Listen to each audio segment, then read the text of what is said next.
अभय जी, आज की चर्चा तो कहा जाए कि आज की चर्चा पूरी हुई, 6 घंटे की चर्चा हुई। आप भी लगातार इसको मॉनिटर कर रहे होंगे, वॉच कर रहे होंगे। क्या कुछ आपके निष्कर्ष इस चर्चा को लेकर? देखिए, जो जैसा कहते हैं कि पहले से हम सब लोग अंदाजा लगा सकते थे कि कौन क्या बोलेगा। एक बात, ये बात सही है, जिस तरह भारतीय जनता पार्टी के सांसदों ने, निशिकांत दुबे ने और जोशी जी ने कहा, सबको उम्मीद थी कि राहुल गांधी शायद विपक्ष की तरफ से चर्चा की शुरुआत करेंगे। ये कोई आधिकारिक सूचना नहीं थी, लेकिन आमतौर पर कल से ये खबर चल रही थी और मैं तो इस खबर को सुन के ये मानने भी लगा था कि राहुल गांधी का पहले भाषण होगा और बोलने के लिए दोबारा भी इतनी बड़ी चर्चा में कोई बोल सकता है, लेकिन शायद उन्होंने ये तय किया होगा कि वो आखिरी दिन बोलना चाहेंगे और खासतौर से जब प्रधानमंत्री बोलेंगे तो उसके इर्द गिर्द राहुल गांधी अपना वक्तव्य रखना चाहेंगे। खैर, इस बात को तो छोड़िए कि रणनीतिक निर्णय है उनका, लेकिन जो हुआ संसद में वो उसमें ऐसी कोई बात नहीं हुई जिसकी मैं पहले से अपेक्षा नहीं कर रहा था। जो कहा गया और जिस प्रकार के आरोप लगाए गए, जिस प्रकार की आलोचनाएं विपक्ष की तरफ से की गई और सत्ता पक्ष की तरफ से जो बातें कही गई, मैं सोच रहा था कि ऐसा ही सब होगा। अभी तक वो चिंगारी मुझे अभी देखने को नहीं आई है जिसकी मुझे उम्मीद थी कि इस अविश्वास प्रस्ताव की बहस में दोनों तरफ से कोई इस तरह की चिंगारी आएगी। हो सकता है वो आखिरी दिन चिंगारी दिखाई पड़े जब राहुल गांधी बोले और प्रधानमंत्री बोले या कोई और वक्ता कोई नई बात, कोई नया लहजा लेकर सामने आए। लेकिन सर, आपके हिसाब से ये आखिरी समय पे प्लेइंग 11 में बदलाव का क्यों फैसला क्यों लिया कांग्रेस ने? मेरे ख्याल से देखिए, इस प्रकार की चर्चा चल रही थी कि विपक्ष ने चूंकि अविश्वास प्रस्ताव रखा है तो क्या आखिरी वक्तव्य विपक्ष को देने का मौका मिलेगा। यानी विपक्ष आरोप लगाएगा, सत्ता पक्ष उसका जवाब देगा, फिर बाद में जो कंक्लूडिंग रिमार्क होंगे यानी जो अंतिम टिप्पणियां होंगी, क्या उसका मौका विपक्ष को मिलेगा? सर, लेकिन तो मुझे लगता है अगर विपक्ष लाता है अविश्वास प्रस्ताव तो फर्स्ट मूवर अगर वो है तो फिर वो लास्ट रिस्पोंडेंट कैसे हो सकता है? हमेशा अविश्वास प्रस्ताव की जो जवाब है वो तो प्रधानमंत्री देते हैं।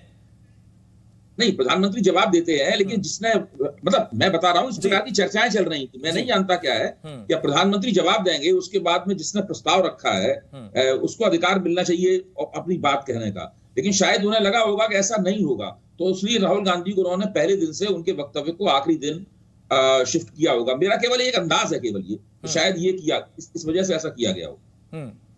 लेकिन सर, जिस तरीके से आज अगर आप देखें तो विपक्ष ने जहां अपनी जो पूरा वार था उसको मणिपुर पर केंद्रित करने की कोशिश की, तो वहीं सरकार की तरफ से जितने भी जवाब या वक्ता आए सत्ता पक्ष की तरफ से, उन्होंने इस बहस को काफी व्यापक किया, जिसमें चाहे सरकार की उपलब्धियां गिनाने का मसला हो या विपक्ष के इतिहास या उसकी जो आपसी दरारें हैं उनको रेखांकित करने का मुद्दा हो। यानी कहीं ना कहीं दोनों की जो रणनीति थी वो अलग अलग स्ट्रैटेजी खेमों के हिसाब से बनाई गई थी। देखिए, ये भी पहले से मुझे लग रहा था। देखिए, विपक्ष अभी मणिपुर के ऊपर उसने फोकस किया है, कोई जरूरी नहीं कि कल जो बहस हो वो उसमें भी मणिपुर के ऊपर ही विपक्ष का फोकस हो, परसों जो बहस हो उसमें। मैं तो मानता हूं राहुल गांधी अगर बोलेंगे तो वो मोदी और अदानी का जो संबंध है, जो विवाद है उससे जुड़ा हुआ, उस विवाद के ऊपर भी बोलेंगे। अभी महंगाई और बेरोजगारी के ऊपर भी विपक्ष की तरफ से बात आएगी। जब वो इन चारों बातों को कर लेंगे, महंगाई, बेरोजगारी, मोदी और अदानी का संबंध और मणिपुर, तभी वो मानेंगे कि हमने अपना माहौल बनाने के लिए जितनी हमने कोशिश करनी चाहिए थी वो हमने पूरी की है।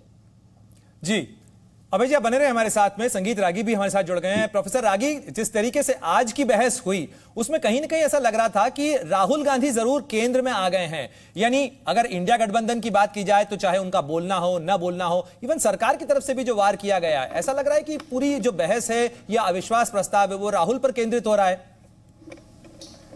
मुझे लगता है कि शुरू से भी भारतीय जनता पार्टी की स्ट्रेटजी रही है कि राहुल को केंद्र में लाया जाए। मुझे लगता है कि कुछ तकनीकी खामी है, हम इसे ठीक करने की कोशिश करते हैं।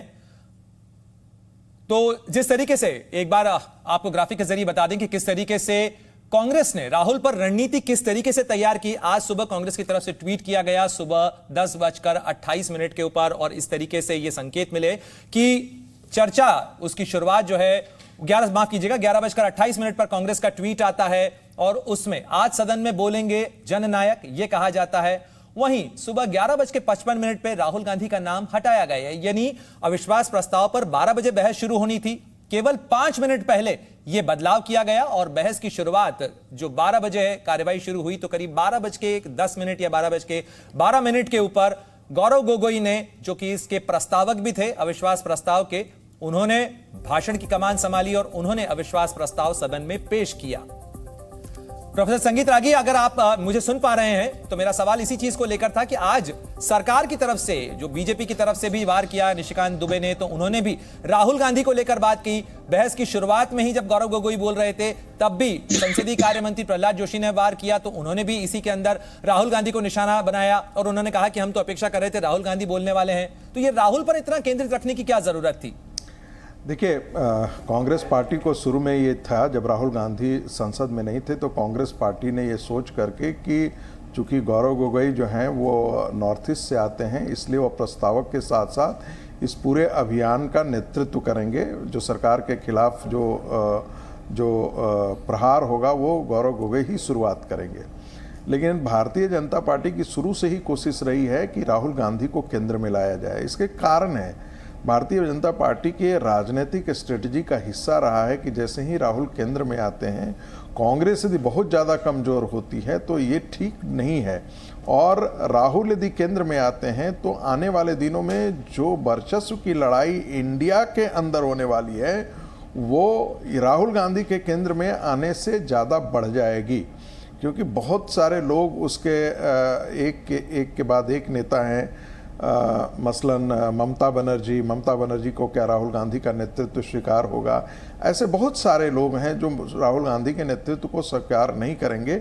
और यहाँ पर भारतीय जनता पार्टी चाहेगी कि राहुल जितना अटैक करेंगे भारतीय जनता पार्टी के लिए उतना ये सुविधाजनक होगा कि परिवारवाद की राजनीति, भ्रष्टाचार की राजनीति, क्योंकि माँ और बेटा दोनों नियमतः जो है वो कानूनतः जो है वो बेल पर हैं। भ्रष्टाचार के खिलाफ माँ और बेटे दोनों पर आरोप है। परिवारवाद के खिलाफ जिस प्रकार से प्रधानमंत्री ने आज बीजेपी संसदीय दल की बैठक में कहा, भ्रष्टाचार मुक्त भारत, परिवारवाद मुक्त भारत, तो मुझे लगता है कि भारतीय जनता पार्टी के लिए ये ज़्यादा आसान होगा कि राहुल गांधी पर वो निशाना साधे। राहुल गांधी जब रहेंगे तब निशाना साधना ज़्यादा स्वाभाविक होगा। तीसरी बात एक जोड़ देना चाहता हूँ, देखिए मैं लौटूंगा प्रोफेसर आगे आपके पास, लेकिन एक जरा अपडेट लेने मेरे सहयोगी ब्रह्मप्रकाश दुबे हमारे साथ जुड़ गए हैं। ब्रह्मप्रकाश, आज करीब 6 घंटे की चर्चा पूरी हो गई, दोनों तरफ से जो वक्ता हैं वो बोले, और अगर कल की रणनीति की बात की जाए तो क्या कुछ रणनीति रहने वाली है? और अभी तक कितने वक्ता हो चुके हैं, कितने वक्ता इस बहस के अंदर शामिल होंगे? क्या कुछ जानकारी मिल पा रही है आपके पास लोकसभा सचिवालय से? प्रणय, देखिए बीजेपी की तरफ से जो वक्ताओं की लिस्ट है वो 15 लोग हैं इसमें, जिसमें गृह मंत्री अमित शाह भी हैं जो कल इंटरवेन करेंगे चर्चा के दौरान और मणिपुर मसले पर जानकारी देंगे। और आज जो है अलग अलग पार्टियों की तरफ से जो है तकरीबन आप एग्जैक्ट नंबर तो अभी कहना मुश्किल है, लेकिन लगभग 1 दर्जन के आसपास जो है वक्ताओं ने आज बोले हैं। और ये जो बहस है तकरीबन 18 घंटे चलनी है, यानी कल भी चलेगी और परसों भी चलेगी। तो बीजेपी की तरफ से 15 हैं, बाकी अलग अलग कांग्रेस की तरफ से 4 मुख्य प्रवक्ता हैं। हालांकि कांग्रेस पार्टी की तरफ से कहा गया है कि अगर पार्टी के पास वक्त रहता है तो और भी इसमें जो है उनकी तरफ से वक्ता शामिल होंगे। लेकिन अभी राहुल गांधी, अधीर रंजन चौधरी, मनीष तिवारी, गौरव गोगोई बोल चुके हैं, तो इन 3 और लोग हैं जो कांग्रेस की तरफ से बोलेंगे। बाकी अलग अलग पार्टियों के लिए जिनको टाइम दिया गया है तो वो कल अपनी तरफ से बोलेंगे। जहां तक राहुल गांधी की बात है तो कांग्रेस की स्ट्रेटजी पहले ये थी कि आज शुरुआत राहुल गांधी से हो, लेकिन ऐन मौके पर पार्टी ने रणनीति बदली। अब कांग्रेस पार्टी की तरफ से कहा जा रहा है कि राहुल गांधी 10 अगस्त को लोकसभा में बोलेंगे, जिस दिन प्रधानमंत्री नरेंद्र मोदी को इस चर्चा का जवाब देना है। यानी कांग्रेस पार्टी ने भी अपनी स्ट्रेटजी बदली है इसमें, और राहुल गांधी 10 अगस्त को बोलेंगे, उसी दिन प्रधानमंत्री इस पूरी चर्चा का जवाब देंगे। बिल्कुल, इसी को फ्लोर मैनेजमेंट शायद कहा जाता है। ब्रह्मप्रकाश, शुक्रिया आपका तमाम जानकारी के लिए।